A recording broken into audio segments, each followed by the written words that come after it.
సర్పంచ్ల స్థానంలో గ్రామ పంచాయతీలకు నియమించబడిన ప్రత్యేక అధికారులు గ్రామ పంచాయతీ వ్యవస్థలో ఎలాంటి సమస్యలు లేకుండా పూర్తి బాధ్యతతో పనిచేయాలని రాష్ట్ర పంచాయతీరాజ్ గ్రామీణ అభివృద్ధి మహిళా శిశు సంక్షేమ శాఖ మంత్రి డి అనసూయ సీతక్క కోరారు. ఆమె పంచాయతీరాజ్ గ్రామీణ అభివృద్ధి శాఖలపై నిర్వహించిన వీడియో కాన్ఫరెన్స్ కు రాష్ట్ర పంచాయతీరాజ్ కమిషనర్ హనుమంతరావుతో కలిసి ములుగు జిల్లా నుండి హాజరయ్యారు. ఇకపై గ్రామ పంచాయతీలను సక్రమంగా నిర్వహించాల్సిన బాధ్యత ప్రత్యేక అధికారులపై ఉందని, ముఖ్యంగా రానున్న వేసవిలో తాగునీటికి ఇబ్బంది కలగకుండా ప్రత్యేక దృష్టి కేంద్రీకరించాలని చెప్పారు. ప్రజలకు మెరుగైన సేవలు అందించడంలో ప్రత్యేక అధికారులు పని విషయంలో ఎక్కడా తగ్గొద్దన్నారు. ఈ నెల 7 నుండి 15 వరకు గ్రామాలలో ప్రత్యేక పారిశుద్ధ్య డ్రైవ్ నిర్వహించాలని ఆదేశించారు. ఈ డ్రైవ్ లో గ్రామంలో శానిటేషన్ తో పాటు త్రాగునీరు, మౌలిక సదుపాయాలు, ఉపాధి హామీ తదితర కార్యక్రమాల పరిశీలన, సమస్యలతో పాటు 15న గ్రామ ప్రజలు, మహిళా సంఘాల యువకులతో సమావేశం ఏర్పాటు చేసి సామాజిక అంశాల పట్ల అవగాహన కలిగించాలని కోరారు. ముఖ్యంగా యువత చెడు వ్యసనాల బారిన పడకుండా అవగాహన కల్పించాలన్నారు. అలాగే మహిళా సంఘాలతో సమావేశాన్ని ఏర్పాటు చేసి వారికి ఆదాయం వచ్చే మార్గాలను గుర్తించి వారు అభివృద్ధి అయ్యే విధంగా చర్యలు తీసుకోవాలని సూచించారు. ప్రత్యేక పారిశుద్ధ్య డ్రైవ్ కార్యక్రమంలో బాగా పనిచేసిన వారిని గుర్తించి జిల్లా కలెక్టర్ ద్వారా సన్మానించాలని అన్నారు. గ్రామంలో ఉపాధి హామీ పథకం పనులను వేగవంతం చేయాలని చెప్పారు. గ్రామ పంచాయతీల ప్రత్యేక అధికారులు వారికి కేటాయించిన గ్రామాల్లో అందుబాటులో ఉండాలని ఆమె కోరారు.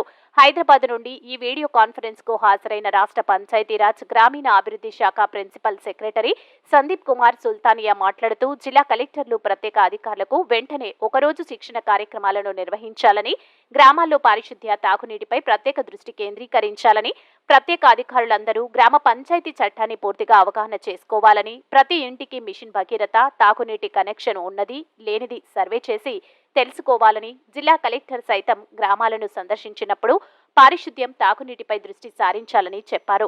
గ్రామంలో నర్సరీలతో పాటు సెగ్రిగేషన్ షెడ్లు, ఇతర మౌలిక సదుపాయాలు సరిగా నిర్వహిస్తుంది లేనిది చూసుకోవాలని, గ్రామ పంచాయతీ ప్రత్యేక అధికారులు గ్రామంలో వీటన్నింటిపై సమీక్షించాలని ఆదేశించారు.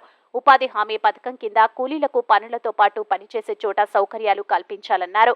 ఈ నెల 7 నుండి 15 వరకు ప్రత్యేక పారిశుద్ధ్య డ్రైవ్ ను చేపట్టాలని, వేసవిలో తాగునీటికి ఎక్కడ ఇబ్బంది కలగకుండా మొదటి ప్రాధాన్యత ఇవ్వాలని, రానున్న 2-3 నెలలు గ్రామ పంచాయతీలపైనే ఎక్కువగా దృష్టి సారించాలని, తాగునీటి వనరులన్నీ క్లోరినేషన్ చేయాలని తెలిపారు. ఎక్కడైనా పైప్ లైన్లకు చిన్న చిన్న రిపేర్లు ఉంటే చేపట్టాలని ఆదేశించారు. ప్రతి ఇంటి ద్వారా చెత్త సేకరణతో పాటు ప్రతి గ్రామ పంచాయతీని ప్లాస్టిక్ రహిత గ్రామ పంచాయతీగా చేసే విషయంపై చర్యలు తీసుకోవాలని, మహిళా సంఘాల ద్వారా పాఠశాల విద్యార్థుల యూనిఫామ్స్ కుట్టించే విధంగా చర్యలు చేపట్టాలని, ప్రత్యేకత పారిశుద్ధ్య డ్రైవ్ కార్యక్రమానికి ప్రజా ప్రతినిధులను ఆహ్వానించి భాగస్వామ్యం చేయాలని అన్నారు.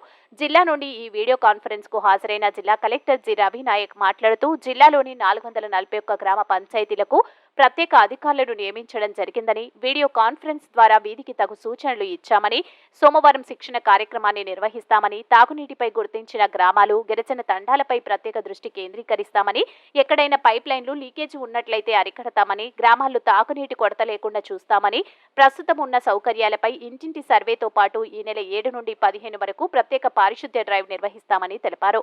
ఉపాధి హామీ పథకం కింద 14 కోట్ల రూపాయల విలువ చేసే 285 పనులకు మంజూరు ఇవ్వడం జరిగిందని, వాటిని గ్రౌండింగ్ అయ్యేలా చర్యలు తీసుకుంటామని వెల్లడించారు. స్థానిక సంస్థల అదనపు collector Shivendra Pratap, ZP CEO Jyothi, DPO Venkateswarlu, mission Bhagiratha AC Venkataramana, DRDO Yadaiah, PR EE Narender, mission Bhagiratha engineering అధికారులు, పంచాయతీరాజ్ అధికారులు తదితరులు ఈ వీడియో కాన్ఫరెన్స్ కు హాజరయ్యారు.